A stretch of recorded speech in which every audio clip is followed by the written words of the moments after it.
Señoras, señores, con nosotros Hugo Calada. Hugo, ¿cómo estás? Buenos días, Ariel. ¿Cómo andás? Bien, bien, gracias a Dios. Saludo a vos, a toda la gente que te escucha. Gracias. Aquí en Posadas y en el interior sobre todo también. Y qué buena repercusión tuvo la semana pasada. bueno, me Muy alegro. buena, Me muy alegro buena. que- La verdad que Ha nos gustado. hicieron llegar y gustó mucho. Bueno. Y en redes también, cosa que a mí me sorprendió, digamos. Teniendo en cuenta que el estilo nuestro es un estilo anti-redes sociales. Viste que redes sociales se Es trabaja cortito. el clickbait. Sí. Es todo segmentado. Todo, 1 segundo, 2 segundos, 3 segundos, impacto. Y acá invitamos un poco a la reflexión, un poquito más. Tratar de hacer un poco más de esfuerzo. Hugo, hoy, economía. De lo que Es el quieras. tema. Vos me invitaste a venir una vez por semana y yo te dije, Es el tema. planteamos el tema que te parezca, de lo que yo pueda opinar con conocimiento y obviamente con opinión fundada mía, ¿no? Hay cosas de las que cuando me invites a opinar te voy a decir, pero de este tema no tengo idea. 41,50 el dólar ayer. Sí, ¿Ese es el techo? no, para nada. ¿Puede valer más? No, va a valer más. ¿Va a valer más? Va a valer más. De acá, ¿Más? Sí. Y mira, yo te voy a hablar en base a datos económicos, pero no información, porque la información va y viene y quiero decirte algo que tiene mucho que ver con lo que venías hablando con Juan Carlos. Aprovecho para mandar un saludo, no sé si está escuchando todavía, con Juan Carlos Arguello y con lo que presentabas del evento que va a ser ahora este fin de semana, ¿no? Sí. Es cierto que la información es muy importante. Yo coincido en eso con Juan Carlos, coincido con vos.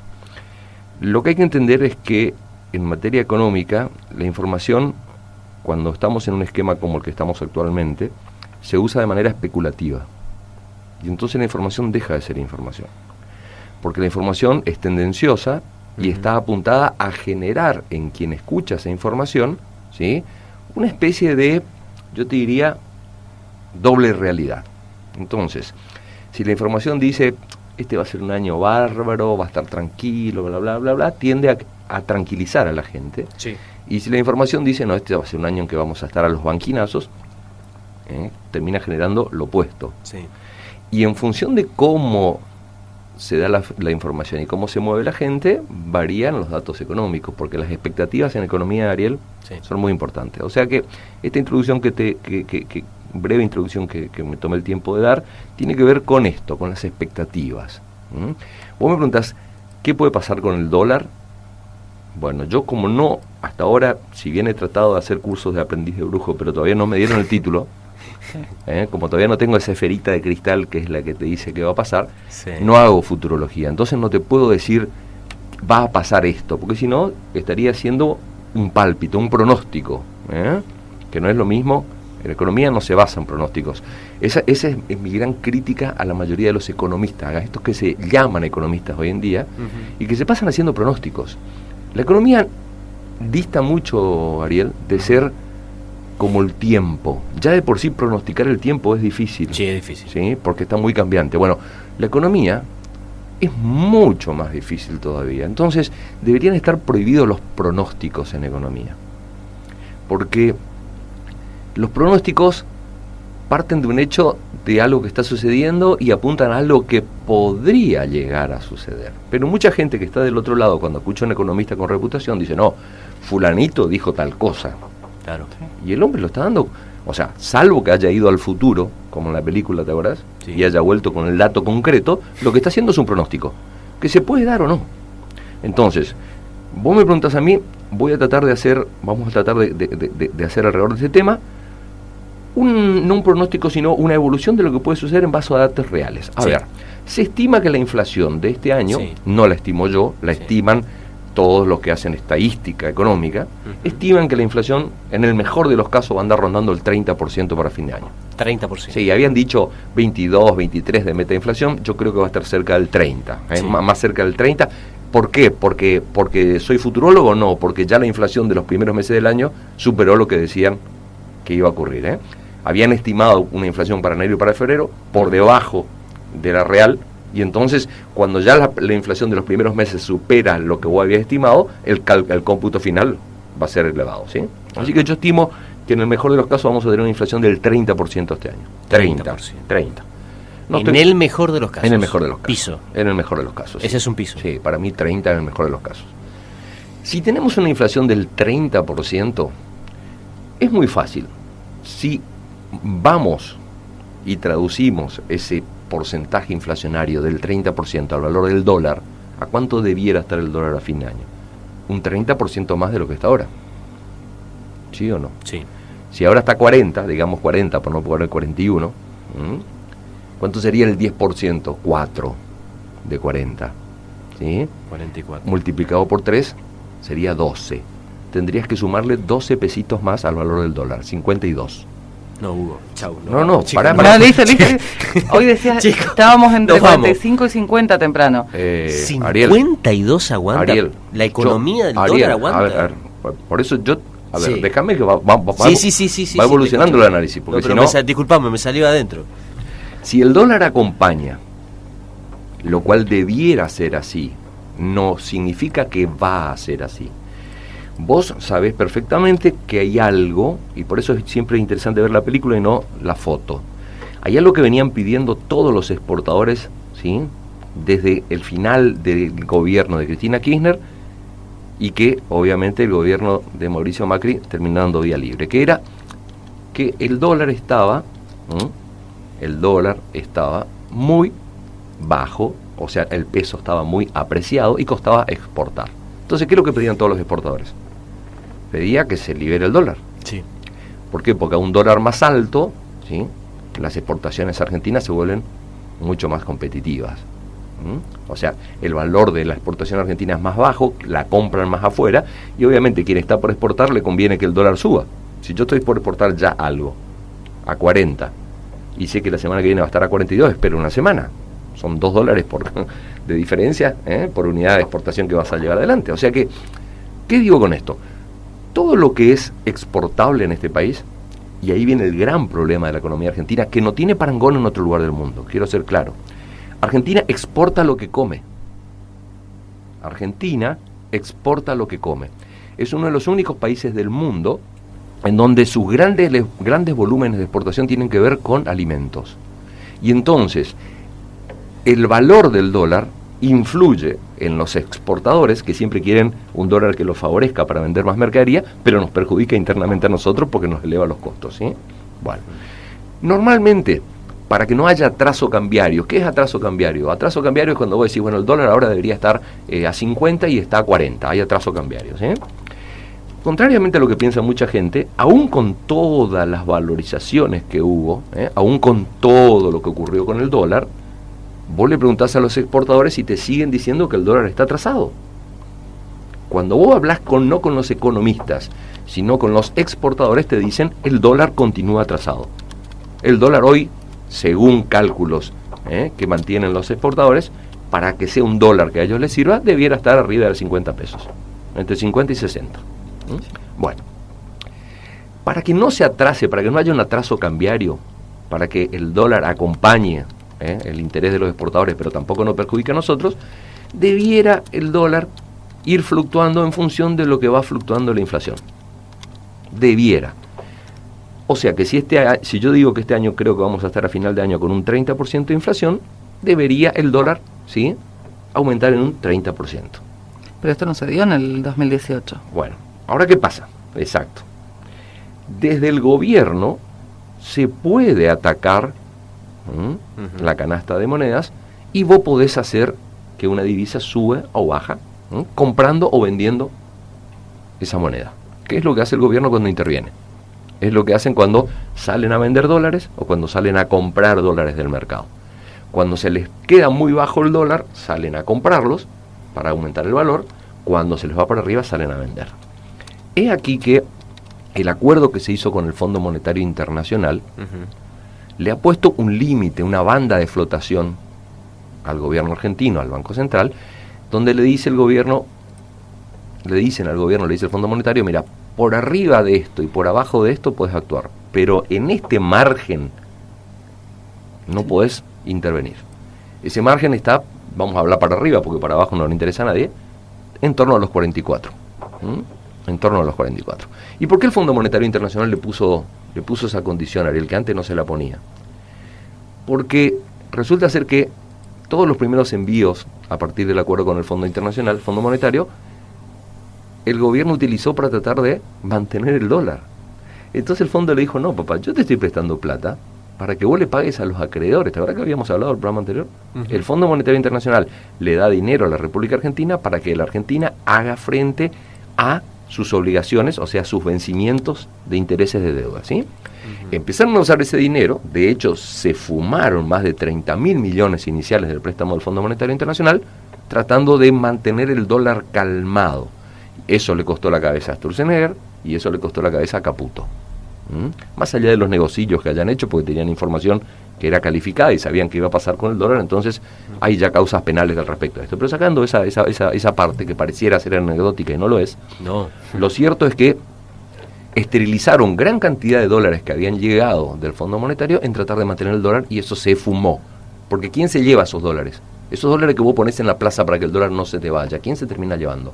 Los que especularon, Pero por los supuesto. que obtuvieron ganancia. Entonces la plata entró y salió con los que especulaban. Y como especulaban, se iban a las LEVAX en ese momento, y cuando venían los vencimientos del LEVAX, si veían que el dólar iba a tener mayor disparada, se iban al dólar, después nuevamente volvían, o sea, la famosa bicicleta, el trade car, como le llaman. Volviendo a tu pregunta, ¿el dólar debiera aumentar un 30% si la inflación va a ser del 30%? Si quieren mantener la paridad cambiaria, sí. Si quieren seguir favoreciendo el esquema exportador, sí. ¿Qué va a hacer el gobierno? ¿Lo va a frenar? El gobierno puede frenarlo, pero tiene las limitantes que acabo de contarte, producto del acuerdo que se firmó con el Fondo Monetario. Con lo cual, el gobierno tiene cierto margen para moverse, pero no absoluto. En este momento, ¿al gobierno le interesa un dólar bajo? Sí, por dos motivos. Primero, para mostrar que hay calma cambiaria, ¿sí? Para mostrar que la economía ya salió de los sobresaltos, que si bien todavía está mal, pero por lo menos ya no hay más sobresaltos. Necesita mostrar, decirte, ¿viste cuando vas en el bote en el medio del río y el bote se empieza a sacudir? Bueno, decís, bueno, ¿sabes qué? Ahora ya no se sacude. Todavía se puede hundir el bote, pero por lo menos ya no se sacude. Y segundo, el gobierno necesita mantener un dólar controlado y bajo, porque los vencimientos de deuda, Ariel, son en dólares. La Argentina, cada vez que hay un vencimiento de deuda y tiene que pagar los intereses, tiene que pagar en dólares.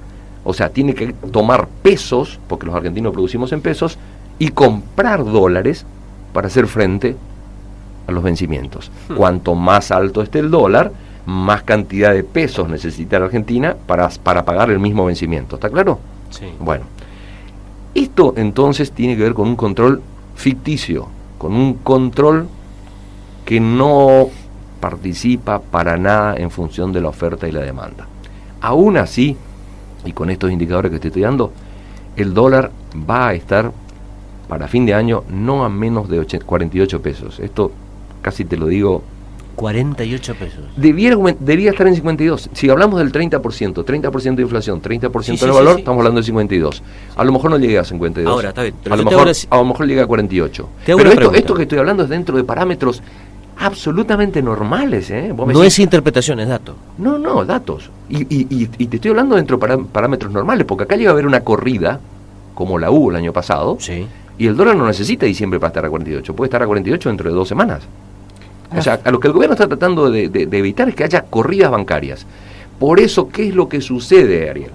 Cuando pasan estas cositas como lo que pasó ahora que el dólar se va a 41,50, el gobierno vuelve a subir las tasas. Vuelve a subir las tasas, ¿para qué, Ariel? Para que la gente que tiene plata, ¿sí?, y que la tiene en el banco, en vez de sacarla e ir corriendo a comprar dólares, vos imagínate lo que pasó en estos últimos días, donde el dólar de 39 se fue a 41,5. ¿Sí? Estamos hablando de 2,50 de ganancia. Vos imagínate, el que tiene la plata en un plazo fijo, ya está viendo si el dólar va a seguir así, porque dice, yo gano en un par de movimientos del dólar así como esto, lo que ganaría en 2 o 3 o 4 renovaciones de plazo fijo.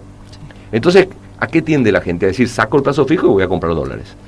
¿Qué necesita hacer el gobierno para que la gente no haga esa jugada? Porque ahí sí el dólar se dispara.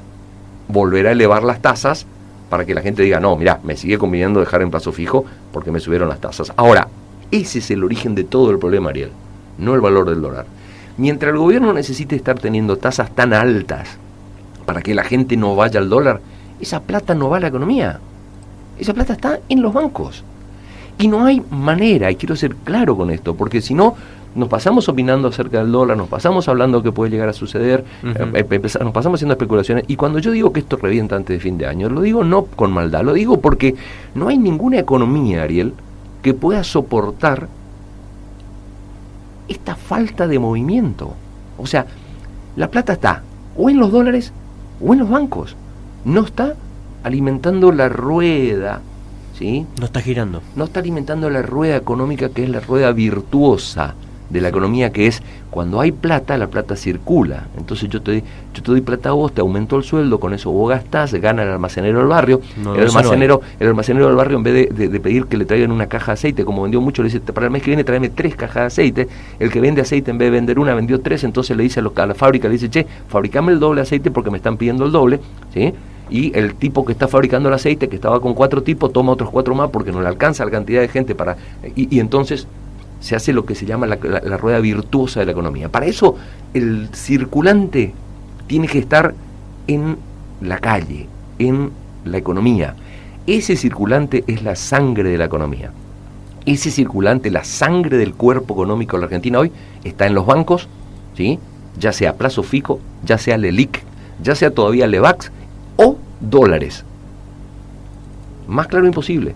Entonces, vos querés que la economía se mueva, tenés que sacar la sangre que está depositada en todos esos lugares y ponerla al servicio de la economía. Mientras no lo hagas, esto va a ser una muerte.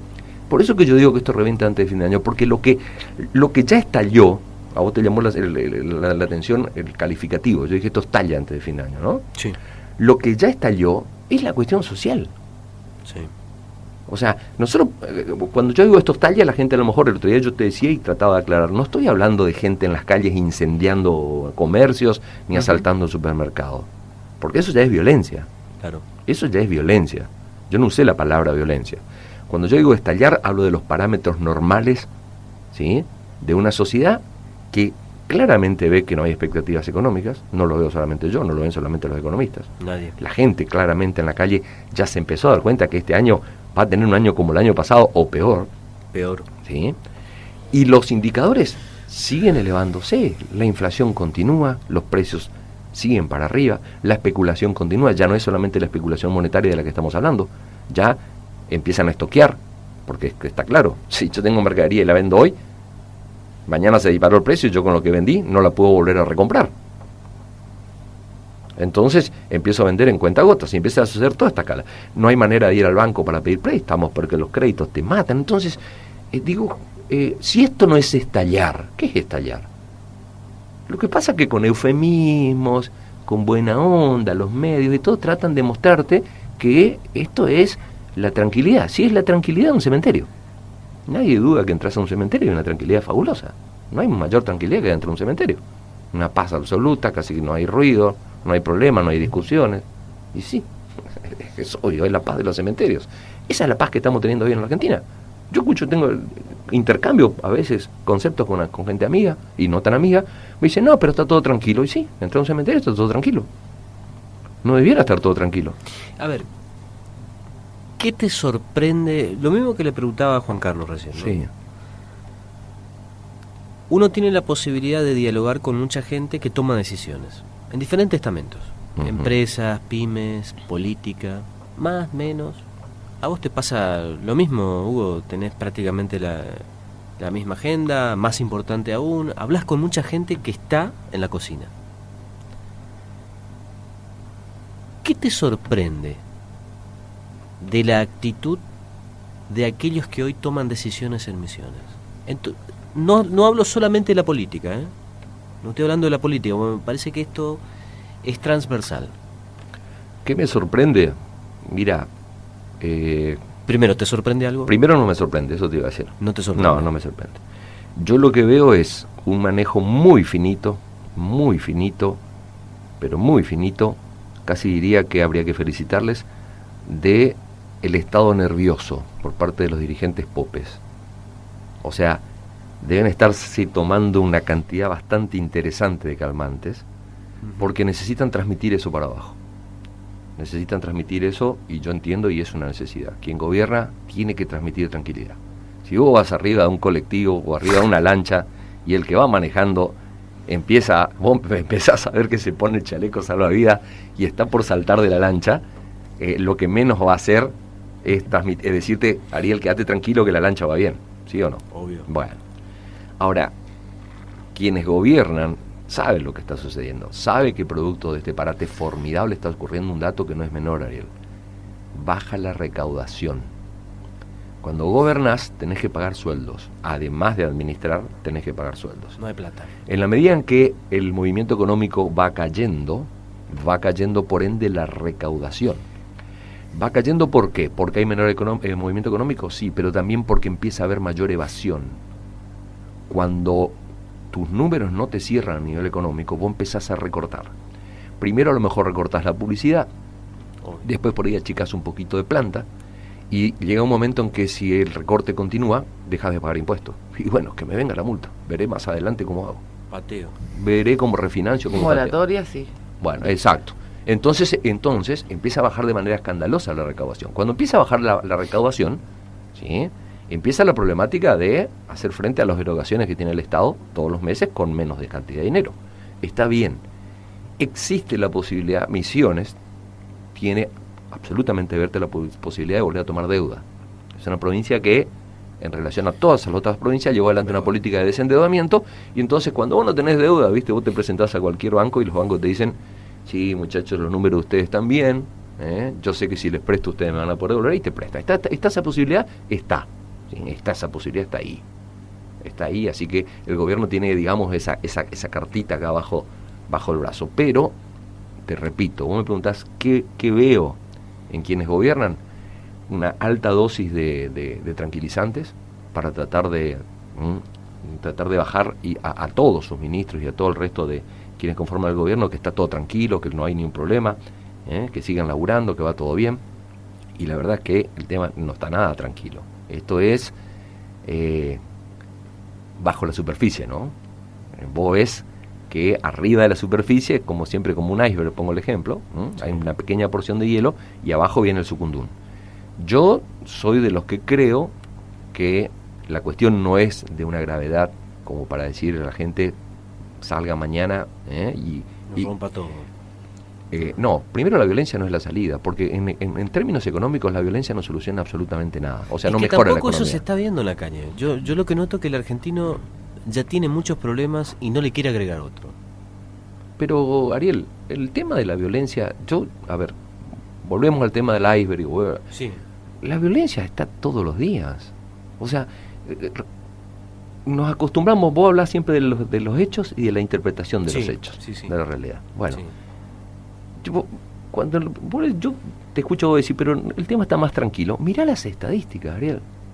O sea, está más tranquilo porque vos no ves en la calle una patota que salga con garrotes en la mano. Pero mirá las estadísticas de femicidios, mirá las estadísticas de asaltos, mirá las estadísticas de homicidios. Es una guerra lo que está pasando en el país. Repito, te lo digo a vos y se lo digo a cualquiera que está escuchando. Por favor, ya que les encanta hablar de economía y buscar estadísticas económicas, busquen estadísticas sociales. Fíjate cómo aumentó la pobreza, Ariel, no te lo estoy diciendo yo, te lo dice el Observatorio Social de la Deuda. Un estudio que viene realizándose hace muchos años con muchísima seriedad la UCA. Fíjate lo que está aumentando mes a mes la pobreza. Eso es violencia. Que aumente la pobreza significa que el tipo al que le estaba alcanzando hasta el mes pasado la plata para estar por sobre la línea de pobreza, o sea, para hacer frente a sus necesidades básicas, ya no le alcanza. Ya no le alcanza. Y no es necesario que yo te cuente a vos lo que sucede en cualquier padre, madre, familia, cualquiera, cuando sabe que el mes que viene, con la misma plata que está ganando, no va a poder hacer frente a los gastos. Entonces, esas estadísticas hablan, gritan esas estadísticas. Las estadísticas de la cantidad de gente que aumenta el índice de pobreza, la estadística de la cantidad de violencia. Esto es una cuestión básica que todavía hay gente que intenta discutir esto. Cuando aumentan los índices de pobreza y de exclusión, aumentan los índices de violencia. Hay mucha gente que dice, no tiene ninguna conexión. Yo he escuchado sociólogos decir, no hay conexión alguna, eso no tiene nada que ver. Sí, señor, Eso tiene que ver. Tiene mucho que ver. Eso tiene que ver. Entonces, Mucho que ver. aumenta la pobreza, aumenta la frustración de la gente, Obvio. aumentan, no es casual el tema del aumento de la violencia doméstica, con los hijos, ni que hablar la cantidad de femicidios. 27 cerró el enero del 2019. Yo me asombro porque, a ver, hay cuestiones que a mí el sentido común me dicen una cosa y yo cuando escucho lo que dicen los comentaristas o los expertos me dicen otra, ¿no? Sí. Yo desde chico me acostumbré a escuchar la palabra epidemia. Sí. Epidemia es cuando, de alguna manera, no voy a sacar la definición porque no conozco la definición y por ahí voy a decir una barbaridad, pero cuando algo supera los parámetros normales, se habla de que hay una epidemia. Por ejemplo, el dengue, ¿te acordás? Bueno, mira, había un caso de dengue, 2 casos, 3 casitos aislados, no hay problema. Che, ya hubo 40 casos en Posadas, bueno, estamos frente a un brote. Cuando ya llegaban 80, no, ya es una epidemia. Y entonces, en función de los números en cada actividad, ¿es algo normal o es epidémico? ¿Sí? Sí. Voy a dar un dato como para tratar de ilustrar esto. Para mí, y no conozco del tema, y entonces que me está escuchando va a decir, Escalada, si no conoces, no hables, pero entonces quiero decir, no voy a hablar del tema, pero voy a dar mi punto de vista. Para mí lo del cáncer ya es una epidemia. Yo no soy médico, no conozco los datos, pero no encuentro familia que no tenga alguien con cáncer, o algún amigo, o alguien de la familia, o algún conocido, o un vecino. Y era una enfermedad que cuando yo tenía bastante lunas menos encima, por ahí te enterabas de alguien que tenía cáncer, ¿sí? Hoy, pareciera ser que es casi normal. Entonces, no, fulanito no, o sea que tiene un tumor, no, vengarito. Entonces, pongo este ejemplo tan feo y tan choqueante, porque se convirtió en algo que la sociedad, para poder sobrevivir, esto nos ocurre a todos, Ariel, cuando vos te enfrentás a cosas que no te gustan, para poder seguir viviendo, las banalizás. Sí. Tratás de hacerlas diarias. Y bueno, Bueno, ya está. Me tengo que acostumbrar porque si no me muero. Bueno, el tema del cáncer debiera estudiarse porque para mí el tema del cáncer específicamente, y más en algunas poblaciones, ya es casi una epidemia. Ya es algo casi normal. Sí. Volviendo al tema, ¿por qué te puse el ejemplo del cáncer? Porque uno no se puede acostumbrar a datos de pobreza como lo que estamos teniendo. Sí. Son realmente... Entonces, yo cuando te decía, esto estalla antes de fin de año, la pobreza ya estalló. La violencia, no la violencia de la patota que sale a asaltar supermercado, esa es la que te impacta porque vos vas en la calle y ves que salen 50 tipos rompevidrios, no esa violencia. La otra, la que parece estar adormecida porque nadie se ocupa, la de los femicidios, la de los robos, la de los asaltos, la de la drogadicción como vía de escape. Eso No es estoy hablando de la drogadicción de la gente de clase media alta o los ricos que lo hacen casi que te diré como un esparcimiento. Estoy hablando de la drogadicción en los niveles más bajos de la sociedad, ¿sí? En donde la droga claramente es para evadirse, es para tratar de romper esa realidad diaria. Fíjate, es fácil. Pedí estadísticas. Che, ¿me puedes traer las estadísticas de cómo está el tema de la drogadicción en los estratos más bajos de la sociedad?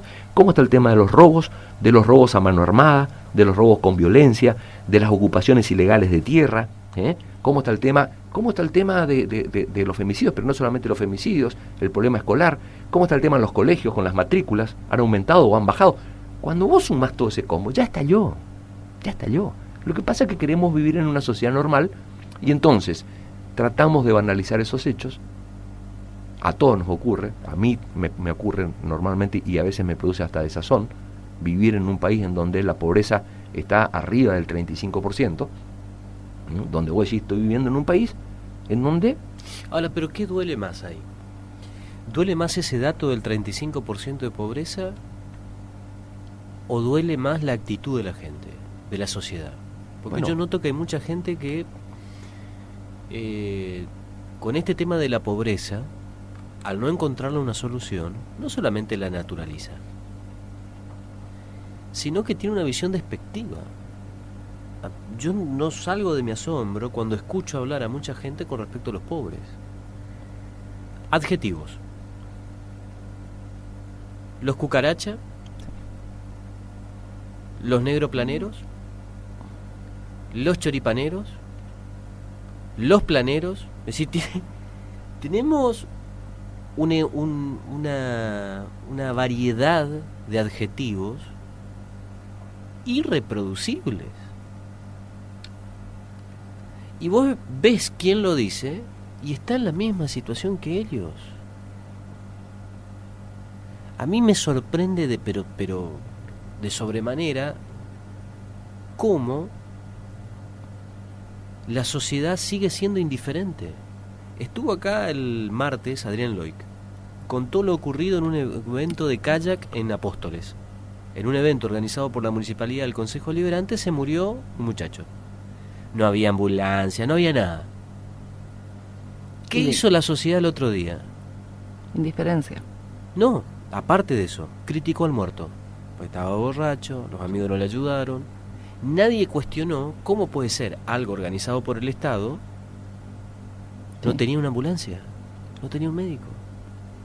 Entonces, yo creo que esto está profundo, en serio. Es decir, está pasando algo, digo, a ver, después no nos sorprendamos, ¿eh? Bueno, repito, ahí ya entramos en el campo acá, de la... mensaje de oyente, mira, Sí. escuchá lo que me dice. Educación. Las nocturnas vacías. Los pibes dejaron por falta de laburo y no tienen ni para el pasaje de vuelta. Bueno, ahí está. Ese es el estallido El VAPA. al que hago... El VAPA, yo conozco el VAPA IC y a todos sus docentes, los conozco a la mayoría, gente, muchos años. Sí. Yo tenía un servicio de sonido, discoteca y demás, y le hacía el servicio de sonido en la fiesta de fin de año. Sí. Yo no he visto cosa más emocionante, siempre lo digo acá en la radio, de los actos de graduación del VAPAIC. Es emocionante, Hugo, Uh-huh. ver ese señor, esa señora de 45, 50 años que logra terminar su escuela secundaria y su título se lo entrega al hijo. Y vos decís, bueno, para la secundaria. No, es mucho, para esa gente es mucho. Esos son los albañiles, electricistas, empleada doméstica, que termina su jornada laboral y se va al VAPAIC, turno tarde-noche, a terminar su nocturna. Bueno, me cuenta acá, me están contando acá, las nocturnas están vacías. Y en el servicio de salud, que hay un 40% de incremento en la cantidad, en el Parque de la Salud, en la cantidad de gente que va a la consulta y a la cuestión de emergencia porque ha dado de baja su prepaga. Pero que esto es obvio. A ver, la gente que trata así a los pobres, y vamos a separar, ¿no? Las Sí. cuestiones humanitarias, puedo decir que, qué poco humanitario que fulano de tal, fíjate cómo le llama a los pobres. Vamos a separar el tema humanitario. Que vos por ahí hasta me decís, bueno, hay gente que tiene más humanidad y gente que tiene menos humanidad, ¿sí? Separemos. No es un tema cuantificable. A ver, ¿cuánto humanidad tenés que tener para ser una persona normal? No hay un medidor de humanidad, ¿no? Entonces, hay gente que es muy humanitaria y hay gente que es muy poco humanitaria. Entonces, eso no lo podemos medir. Sí. Saquemos el tema que tiene que ver con otros indicadores que pueden ser racismo, ¿no? Gente que, como decía el negrito el negrito de la villa, saquemos esa cuestión que tampoco es cuantificable. Pongamos una cuestión que tiene que ver con educación y con información. La persona que tiene claramente ese tipo de conductas hacia la pobreza como la que vos contabas, lo que no termina de entender es que estos índices lo van a perjudicar a él también. Claro. A ver, la ayuda social que se tiene que dar, nosotros vivimos en una sociedad organizada. Todos los estados son sociedades organizadas. Sí. Puede tener mayor o menor organización, pero somos sociedades organizadas. Sí. Eso significa que tiene que haber una policía, tienen que haber juzgados, tienen que haber hospitales, ¿sí o no? Tiene que haber un funcionamiento del Estado. Sí. En la medida en que la pobreza aumenta, en la medida en que el tejido social, por llamarlo de alguna manera, no hablar solamente de la pobreza, se va deteriorando, las erogaciones del Estado son mayores. Lo que contaban ustedes, cuanto peor está la situación económica, más gente acude a los hospitales. Entonces, aunque sea por un poco de educación y de conocimiento, esta persona que no tiene nivel humanitario, o que a lo mejor tiene características de racismo, aunque sea por una cuestión de educación, debiera saber que hay que tratar de achicar los índices de pobreza, ya no solamente porque nuestra naturaleza humana nos exige tratar de ser dentro de lo posible, lo más iguales posibles, según, conozco mucha gente que va a la iglesia todos los domingos y escucha que ante los ojos de Dios somos todos iguales, pero después sale a la calle y es lo peor. Y bueno, entonces saquemos la religión, la parte humanitaria, la parte de la moral, la parte, todo eso que no es cuantificable porque cada uno puede decir yo soy así. Vayamos a un dato que es concreto. Hay gente que se queja del gasto del Estado. ¿Cómo puede aumentar el gasto público? Bueno, señor, si usted es lo que se queja de que todos los días le aumentan los impuestos, sepa usted una cosa.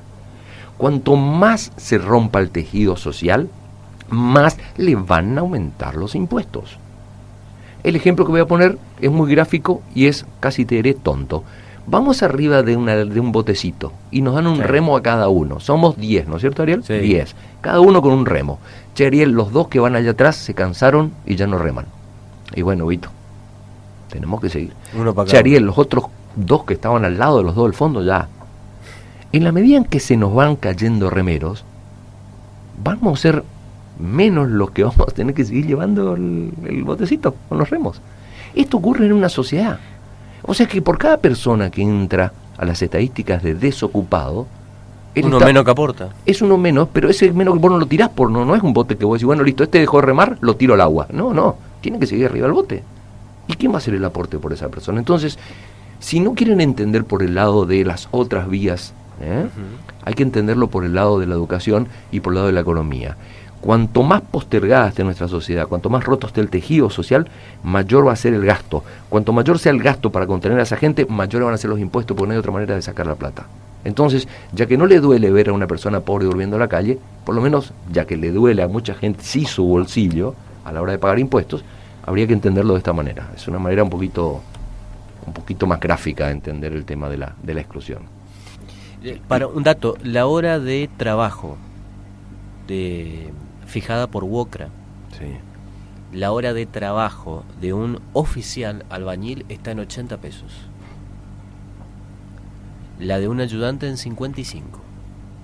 Es decir, 1 hora y media para comprar una gaseosa.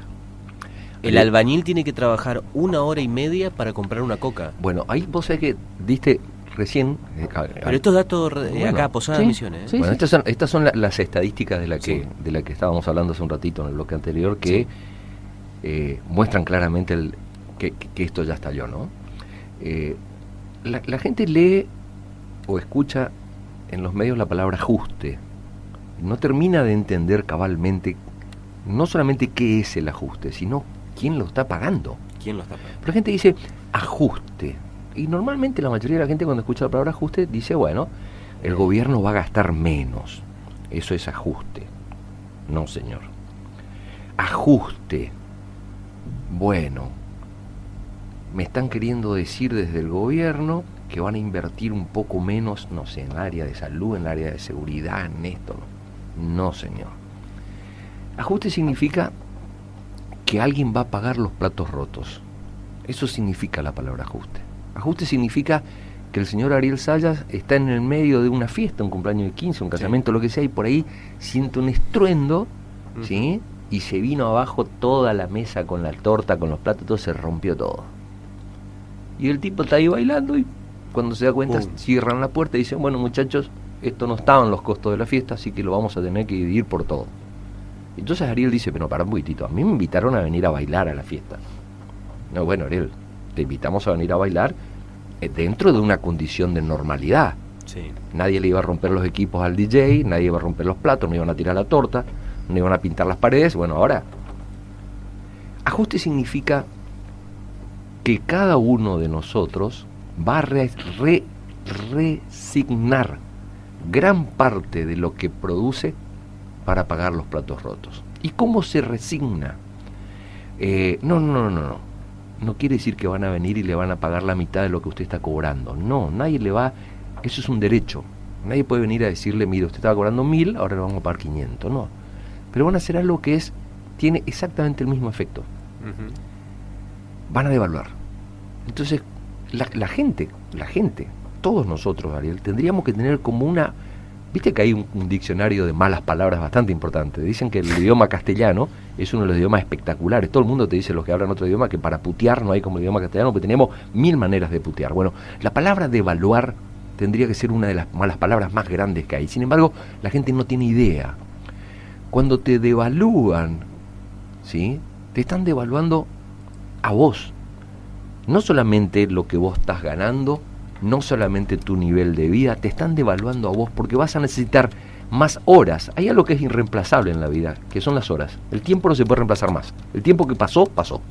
Si yo te digo que a vos con 8 horas por día te alcanza para vivir bien, no me hables de la cantidad de plata que ganás, porque a lo mejor para Ariel Sayas vivir bien son 50.000 pesos y para mí son 100.000 y no nos vamos a poner de acuerdo.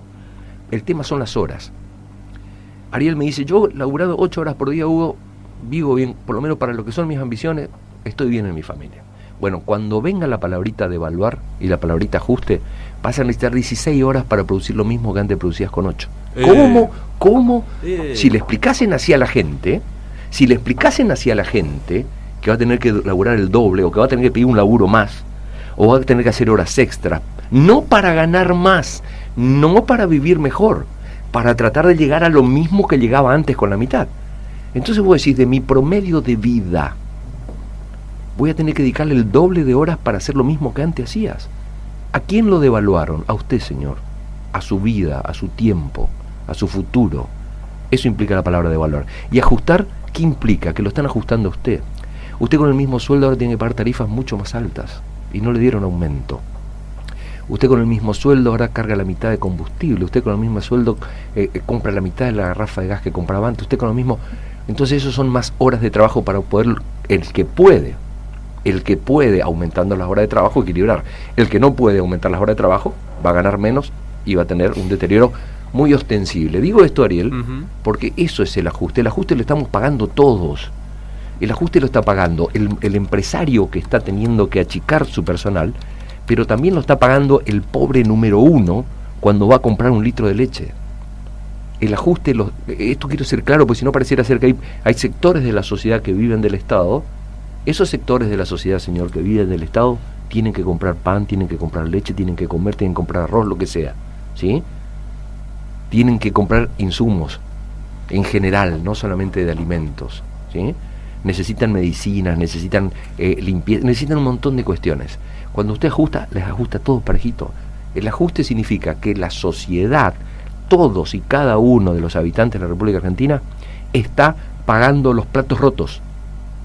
Quiero ser claro con esto. Entonces, cuando el gobierno se equivoca y dice, y fue un problema de mala praxis, porque ahora utilizan esa es la frase. Sí. La frase es, hubo mala praxis en el gobierno.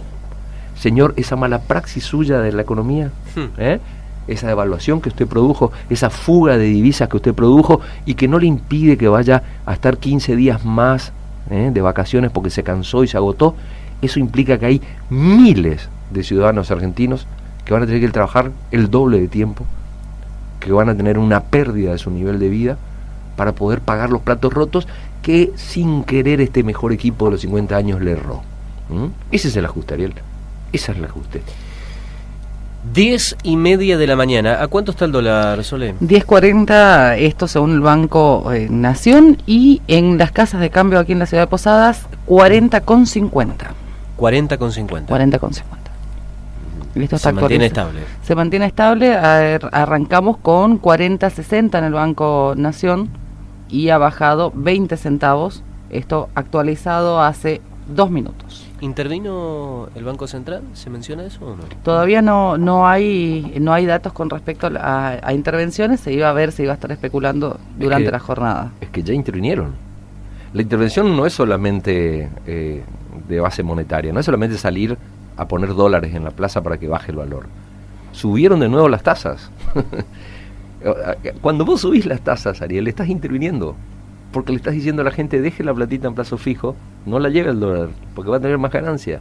Subir las tasas es una manera de intervenir para que el dólar no se dispare. Y es la peor manera de intervenir, Ariel, la peor. Porque cuando yo subo las tasas, repito, saco dinero de la plaza, saco dinero del giro económico y lo pongo a dormir dentro de los bancos. Y entonces aumenta el desempleo, baja el consumo, bla, bla, bla, bla, y bla, bla. 10:31. Escucha nuestras entrevistas, columnas, opinión e informes especiales en www.radionewsmisiones.com.ar. Radio News. Opinión responsable. Mensajes, dice, buenos días don Ariel, soy de Apóstoles, quiero que escuchen este mensaje. Está escuchando al oyente, voy a ver si le puedo llamar por teléfono para que nos cuente la historia porque es muy fuerte. Dice, buenos días don Ariel, soy de Apóstoles, quiero que algún político me ayude, tengo boletas de 2.000 pesos de luz y no tengo para pagar. Estoy gastando en pañales para mi mamá porque PAMI hace 1 año que no dan y yo tengo que comprar y no me alcanza. Yo le pido al que nos cuente al aire. Hola, buen día. Si nos puede mandar el audio o le llamamos por teléfono, pero yo quiero, a ver, tema PAMI. Me toca por una situación especial, muy particular. Tengo un familiar con una obra social con PAMI. Con PAMI Sí. y con cáncer.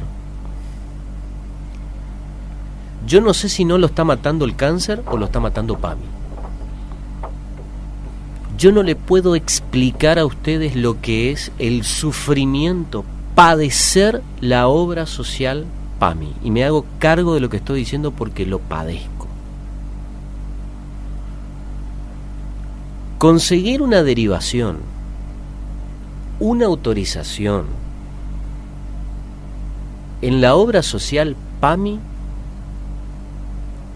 es el calvario que no se lo deseo ni al peor de mis enemigos.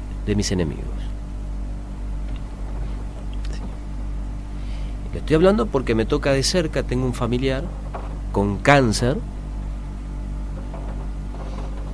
y me toca desde hace 1 mes lidiar con PAMI. Esta señora que me manda mensaje acá y me dice que no puede pagar la luz porque está gastando pañales y porque papi no le da, es cierto. Los pañales para adultos, muchachos, son los más caros. Son 400, 600 mangos que tenés que poner, que los tenés que poner, que te los debería dar PAMI. Ahora, hay muchos abuelos de PAMI que tienen la posibilidad de que sus hijos se hacen cargo, o familiares se hacen cargo. Hay otros que no. Y yo a esta señora la entiendo porque dice, che, pero tenés 2.000 pesos, pero ¿cómo puede ser? Gastaste 2.000 pesos de luz.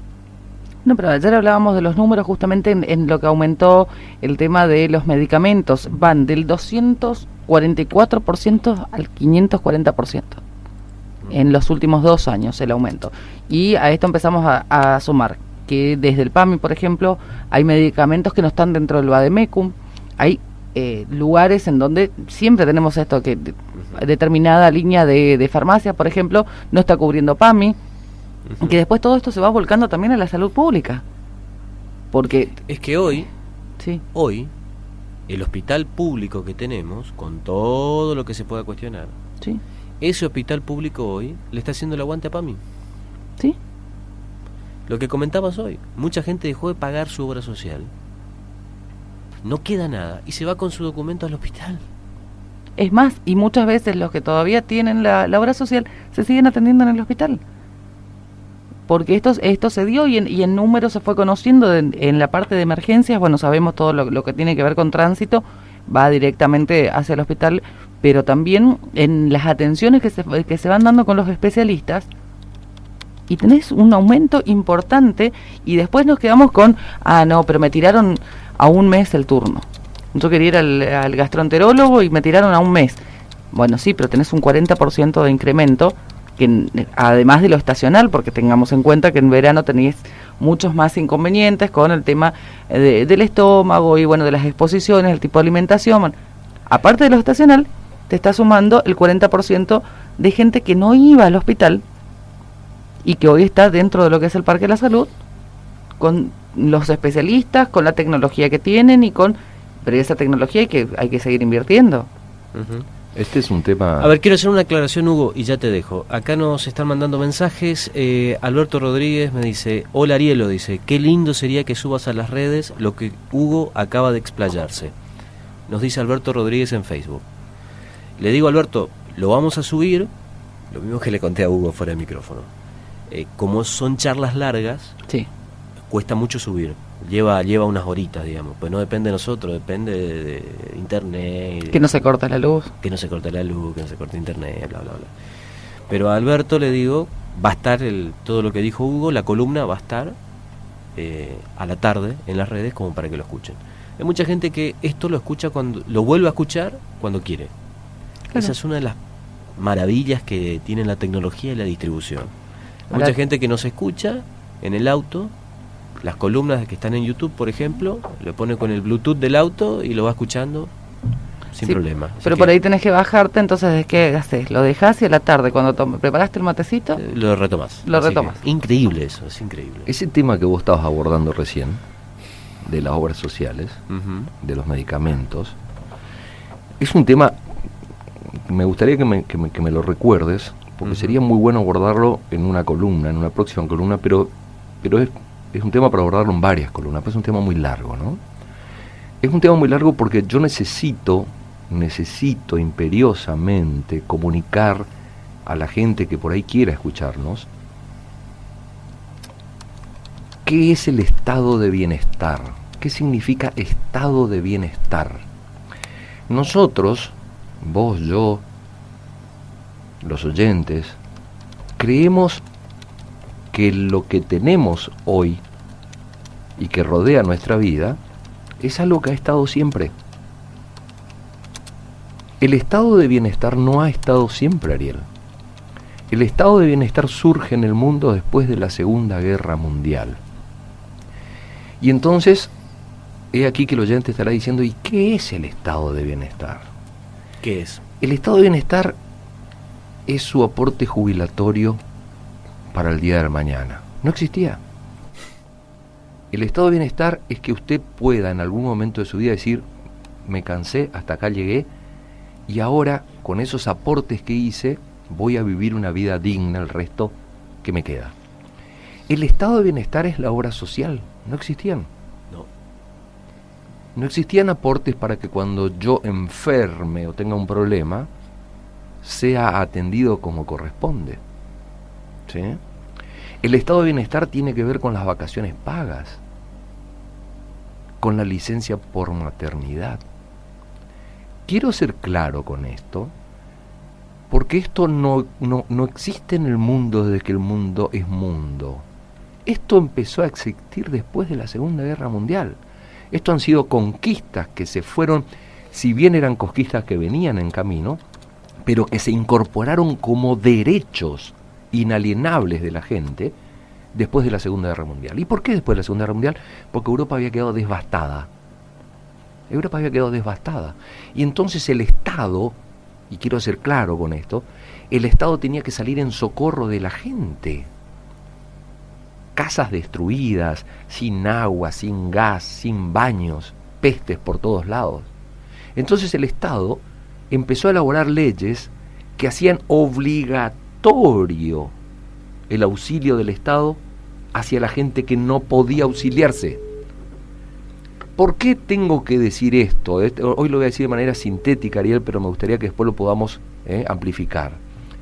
Porque hoy se quiere sacar el estado de bienestar. Quiero ser claro, cuando usted vota hoy en día, señor, señora que me está escuchando, cuando usted discute en el trabajo, en un café, cuando está haciendo deporte con algún amigo o con algún conocido, usted está discutiendo el modelo, aunque usted no sepa que está discutiendo el modelo. Quiero contarle a quienes nos escuchan que el neoliberalismo, que el capitalismo exacerbado en el mundo, ya tiene grandes economistas adherentes que hablan de sacar las obras sociales, de erradicarlas, que hablan de sacar los sistemas jubilatorios, de erradicarlos. Hay gente que me va a decir, no, Calado, usted está delirando. No, esto que le puedo traer kilómetros de bibliografía si usted tiene ganas. Si usted es un oyente comprometido y me pide, yo el próximo programa le traigo una biblioteca entera para que usted lea lo que está pasando. El mundo ha entrado en una etapa muy fuerte de egoísmo. Es el péndulo contrario al estado de bienestar. La historia es pendular. el péndulo, para graficarlo de alguna manera a los chicos que nos están escuchando y que por ahí no ven un péndulo. Nosotros veíamos, cuando éramos chicos, veíamos un péndulo todos los días porque todavía existían esos relojes en la pared en donde el péndulo iba de un lado al otro. ¿Sí? ¿Te acordás? El clic, clac, clic, clac. Entonces, quienes somos más avanzados en edad, ni que hablar ni nuestros padres o abuelos, estaban acostumbrados a ver un péndulo. Un péndulo toma fuerza, va hacia un extremo, cuando llega hacia otro extremo, retorna con la misma fuerza y va al otro extremo, ¿no? Bueno, la historia es pendular. La historia no es lineal. La historia no es una historia en donde vos vas avanzando en derecho y avanzás y avanzás y avanzás, y siempre avanzás y siempre avanzás. No. Vienen guerras, se retroceden derechos. Tal cual. En el momento en el cual parece que la sociedad ya es humanitariamente aceptable y que el ser humano se ha perfeccionado, aparece una nueva guerra y otra vez nos estamos matando entre nosotros. Entonces, así como después de la guerra, después de la Primera y Segunda Guerra Mundial, que estuvieron muy cerca una de otras, ocurrieron las mayores desgracias del ser humano y el péndulo estuvo en el lado más fuerte del odio, después de las dos guerras mundiales, vino la etapa de reconstrucción y el péndulo se fue al otro extremo.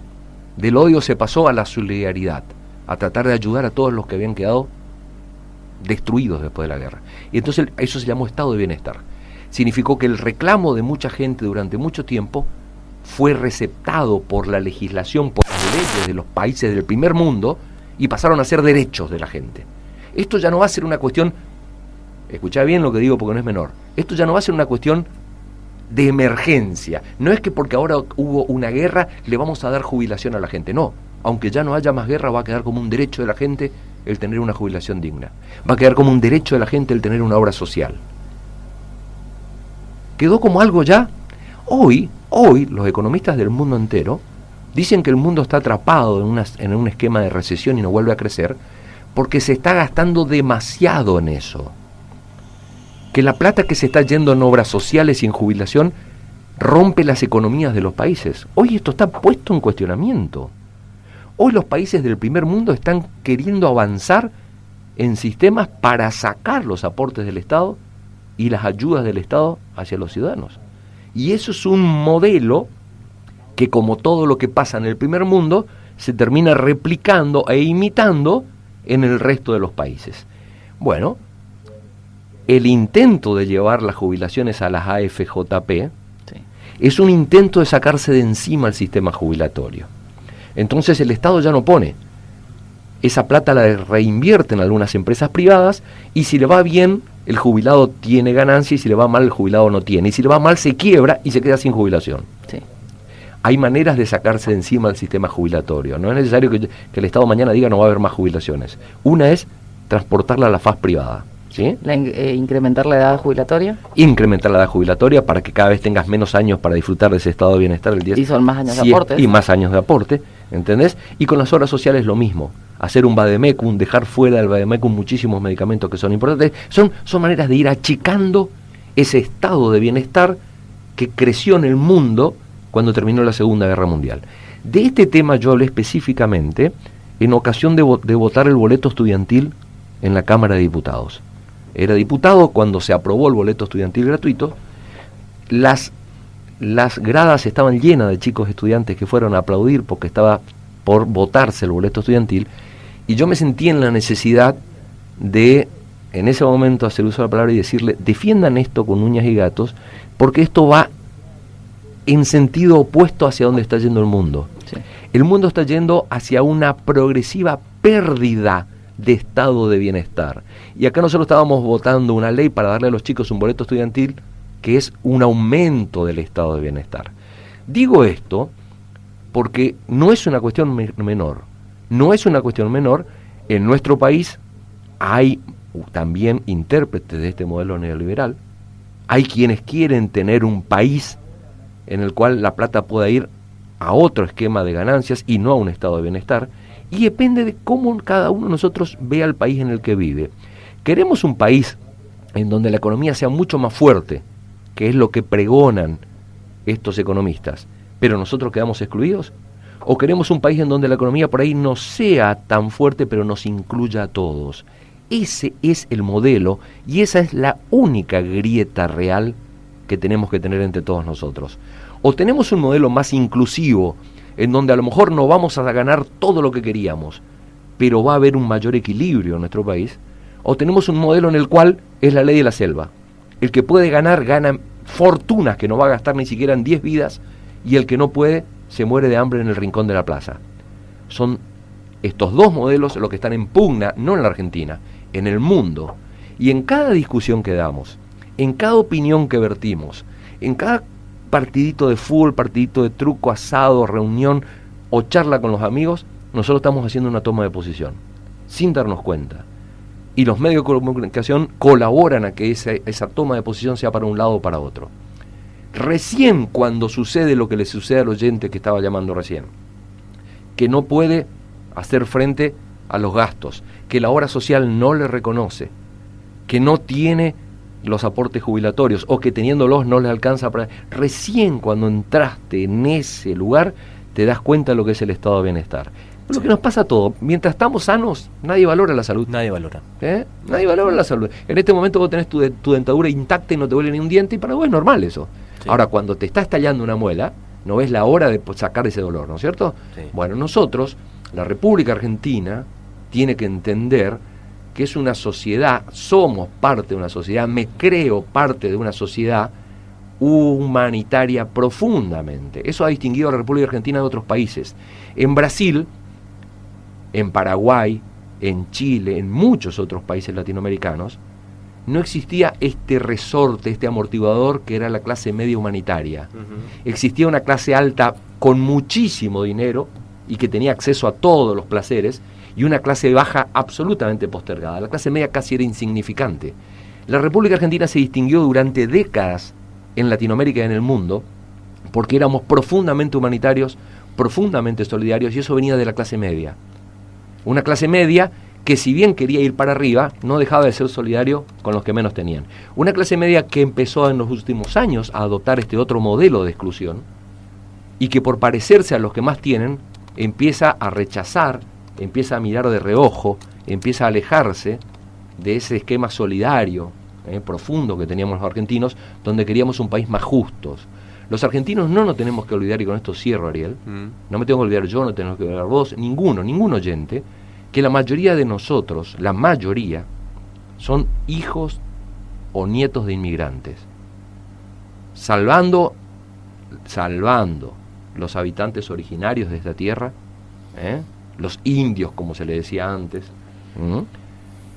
salvando los habitantes originarios, todo el resto descendemos de inmigrantes.